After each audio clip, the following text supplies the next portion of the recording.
Do you feel emotionally connected to your plants? As if in the process of caring for them, they as well are caring for you? What about planty DIYs and thrifting for plant items? If I have your attention, then the Plants by Wade Lee podcast is for you. Join me, plant friends, as we dig deep and experience the magic of plants.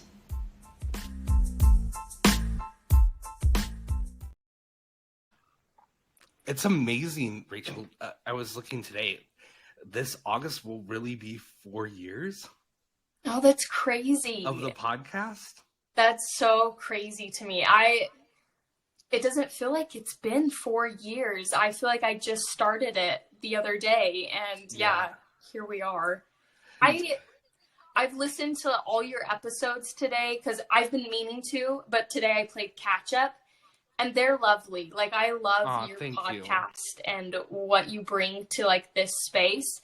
Because I don't get to, like, hear in-depth interviews with the plant influencers that I follow. And so it's really fun to, like, dive in more into their lives. And so, yeah, I think you're doing a great job. Thank you.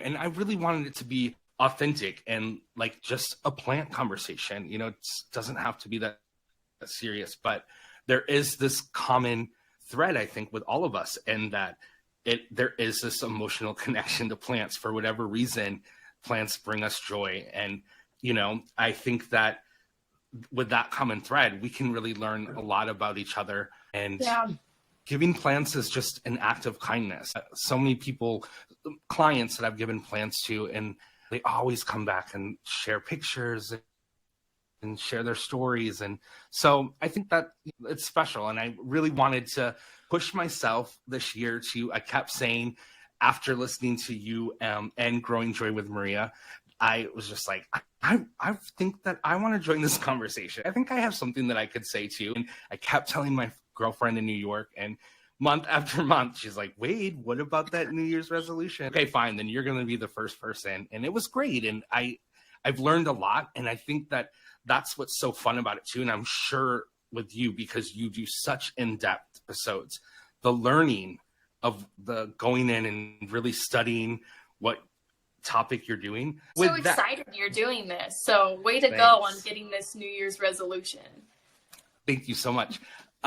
So with that, but you also have a degree in landscaping, correct? Yeah. So I feel like I've always been drawn to, like, science.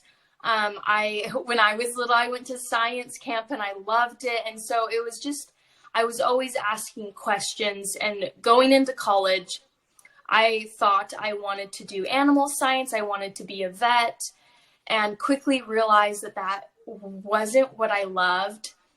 And in the meantime, I had met my now husband, and we had gotten married while we were still in school. And he was like, hey, there's this cool program.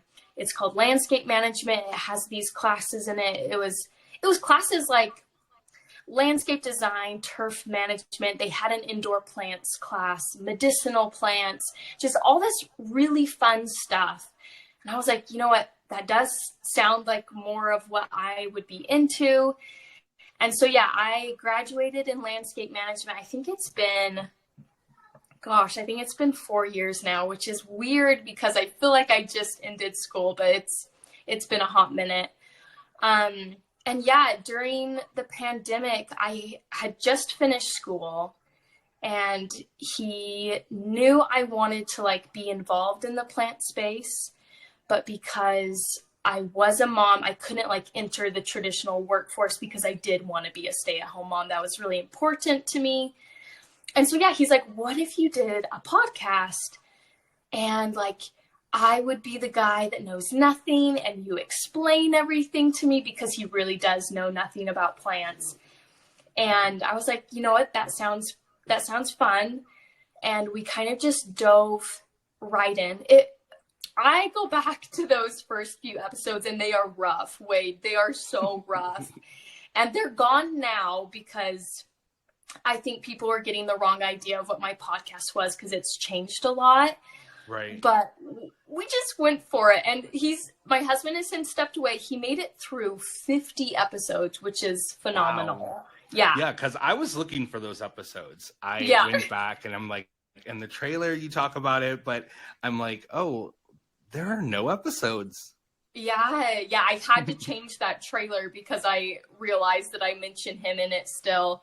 But yeah, I got rid of him because I think people were coming on and like, oh, this is not what I want, and they would hop off. Yeah, And because it is so good. Like when I tuned in, I was just like, wow, this is a professor of microbiology. Like it really is so thoughtful, and you can really tell the time that you put into it. Is there any episode that is your favorite that you can think of that off the top of your head that you go back to and you're like, yeah, that was a good episode? Oh, that's a good question. I'm trying to think if I do have a favorite. I feel like the ones if you listen to my podcast, you'll quickly find out I love the history of houseplants. And so the houseplants that have just like really intriguing histories, like the fern, that one, I really love digging into what the fern is and where it came from. Oh, I did a Halloween one. What was the name of that plant? It is very similar to the one on Harry Potter. Oh my gosh, I'm blanking out on what it's called though. You know that plant that they pull out and it starts screaming at everybody? Oh, yes. Yes, because after that podcast, I went to go look for this plant everywhere. Oh, did you? Yeah, and it was hard to find because the other one looks very similar. You know, it usually has like a booty.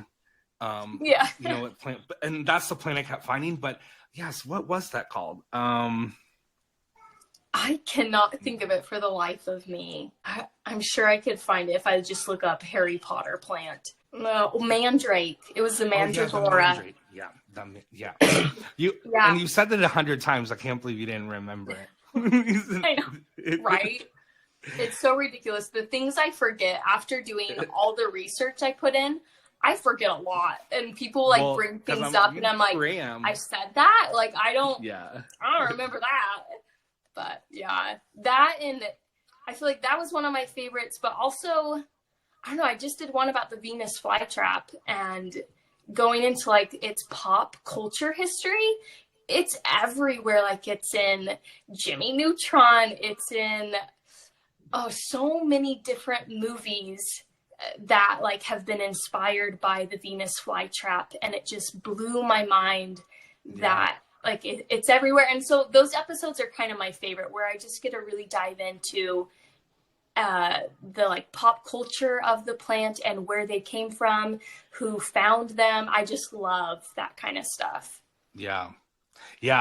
Those are some of my favorite episodes. Episode I couldn't get through that I tried, and now I see it everywhere, Rachel, everywhere. The period blood. I really like the thought of urine and then the period blood, and I was like, I was just like, I love this podcast. I can't believe I'm turning this off. I'm gonna get through it, but it is like a thing.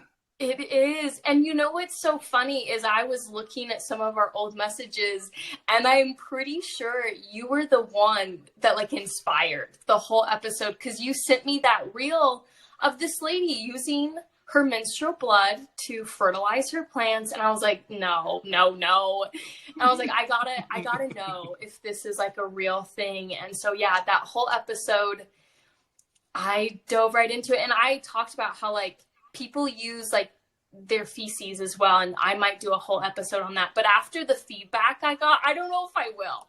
I don't know if people are into that. Where people like, this is a lot. Yeah. Oh, for sure. But that's what I love about it, because it's history and it's real, and it's like, you know, it's so interesting. The novelist George Orwell, who wrote about the plants, what plant? The cast iron plant. Cast iron plant. Yeah, like the history on that is so interesting. Like this novelist literally changed the whole treachery of a plant. Like, Yeah, yep, you're just not going to be cool. yeah, I know. It's so interesting to me that like the cast iron plant did so well in like drafty Victorian homes because they didn't have like the insulation and heating we have. And so everyone had one. And it was the it plant back then. But yeah, when George Orwell included it in his novel and he used it kind of as a symbol of like, this is for stuffy Victorian people. And all of a sudden people are like, okay, let's like take a step back. And it's pretty much disappeared. I don't see them very often. And if I do, I feel like most people mistake them for a peace lily because they do look very similar. Yeah, they do. Yeah. They do. That's so interesting. You have a lot of great videos on YouTube. Do you mind talking a little bit about like some of the things that people can find on YouTube? Yeah. Yeah. So when I graduated, my passion first like went into YouTube. I was just going to make videos of houseplants because that's all I had. I was in an apartment. And so I was like, I'm going to just make videos, share what like I learned during